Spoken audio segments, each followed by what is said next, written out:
All right, the Seattle Seahawks get a run of good news before this game against the Cardinals. If you're new to the channel, we're Detroit Lions fans, but this channel is fully dedicated to teams that kind of get overlooked by the national media and just don't get the love. Seattle's been one of those teams, and it's happening again this year. One of the better teams, I was going to say one of the best teams, no question, in the NFC. So in a tough division, fighting through it, but divisional game, they just don't get the love. And so we give it to them. And we kind of like the Seattle Seahawks ever since they got rid of Russell Wilson. Just kind of like rooting for you. It's like, be good without him. Let's go. And we play you guys all the time. And yeah, no, love it. Okay, here we go. So first bit of good news, and you saw it in the thumbnail, was the Seattle Seahawks signed a receiver, Mac Delina, from Fresno State, who was initially signed as a UDFA to the Kansas City Chiefs. So this guy, you look him up, he's just got he's just a decorated receiver. That's good news to get him on your practice squad. Fine. It's not that end of the world. But what the good news is that you can see all of the wide receivers that are currently on your practice squad.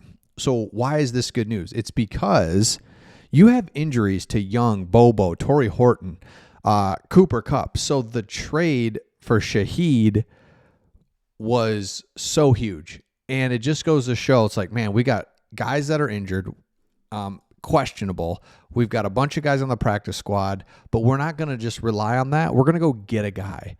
It's like, man, that's awesome. So you needed this guy. So that's good news. Number one is that Shaheed is going to play. And I kind of got there in a long-winded way to get there to say you need him. And if you're a Seattle Seahawks fan, you already knew this, but when you kind of look at who you've just signed, the practice squad, who's kind of injured, Shaheed's going to make his Seattle debut this Sunday against the Arizona Cardinals. Love that. Other good news is that, oh yeah, right here. But let me just pull this up. Your coach said, we got a plan for him. Can't wait to see him play. He's done a great job. He'll have a chance to return punts as well. He's ready to go. He's doing great. Just keep attacking. It's one of those deals. We got to do a great job so far. Prep won't stop. Blah, blah, blah. Coach speak, but he's playing. So love that. That's good news. Second good news. Let me pull this up. This is interesting to me, is that turnover percentage. So you can kind of see it there. So for a team that's 6-2, the Seattle Seahawks have had a positive turnover differential in just 2 games this season. Last week against Washington and Arizona, when both times we got 2 turnovers and gave up 1.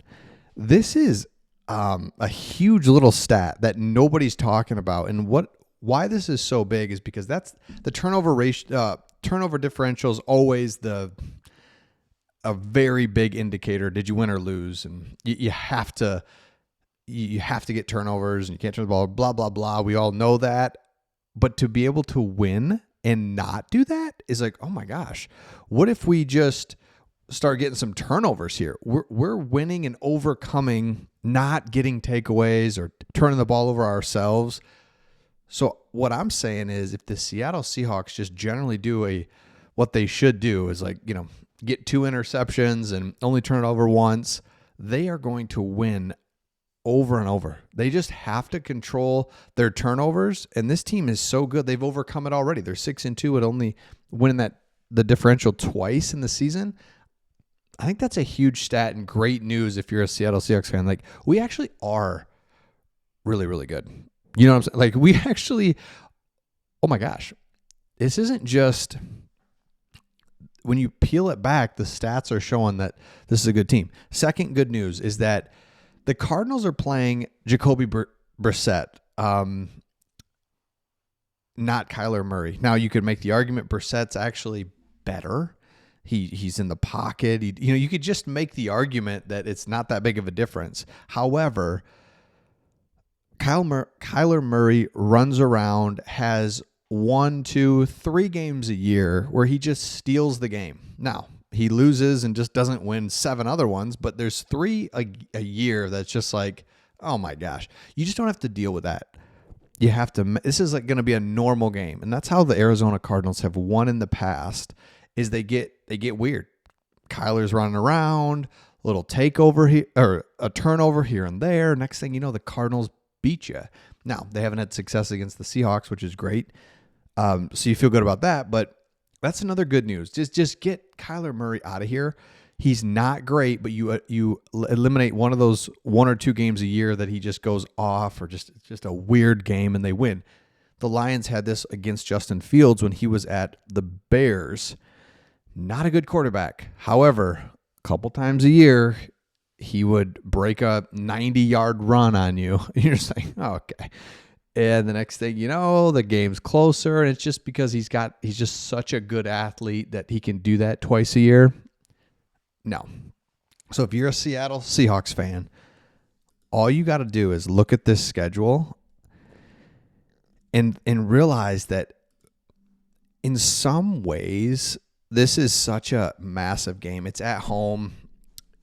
You have to win this one because then you go to the Rams, which is just going to be an epic game. And then you have Tennessee and Atlanta here. So out of your final games, you have 2 games that are, no one's taken serious. It's the NFL. You got to. You know what I'm saying?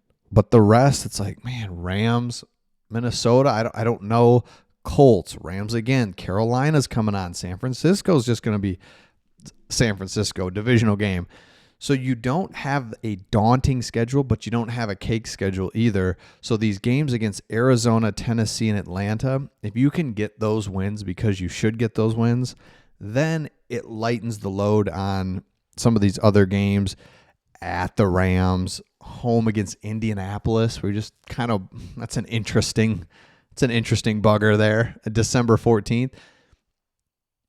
We're at that point of the season where, okay, win the games that you should win if you are a team that you think you are. That's basically the best way to say it. And I think that the Seattle Seahawks are in an interesting spot because everybody's here, and this is the spot is 1, 2, 3 games that are you're playing each other, right? With the Rams and then the San Francisco. So the Rams think they're good, so they're going to try to, they think they're going to beat you twice. San Fran thinks they're good, so they're going to, So, I mean, it's going to be interesting to see it down the stretch, obviously, and everyone's dealing with injuries. And it's the unfortunate, just the worst part of the sport. It's just constant. It's a part of it. There's always guys in and out. It's just who can survive down to the end of this whole thing, who can play every game, it's a lot. It's a lot to manage the injuries, but everybody's going for it or going through it, and you just keep going forth. So let me know your thoughts in the comments. Make sure you subscribe if you haven't. If you're new to the channel, if you're a Seahawks fan, Lions, Seahawks, we don't hate each other. No, it's not at all like that. It's just like, man, that's how I feel. I feel like you feel the same way when you play the Lions lately. Last few years with Dan Campbell, it's like, dang it. That's how it feels when we play the Seahawks. It's like, man, I don't feel good about this. I don't hate them, but I don't like it. They're good. All right, let me know your thoughts in the comments. We'll see all of you on the next one.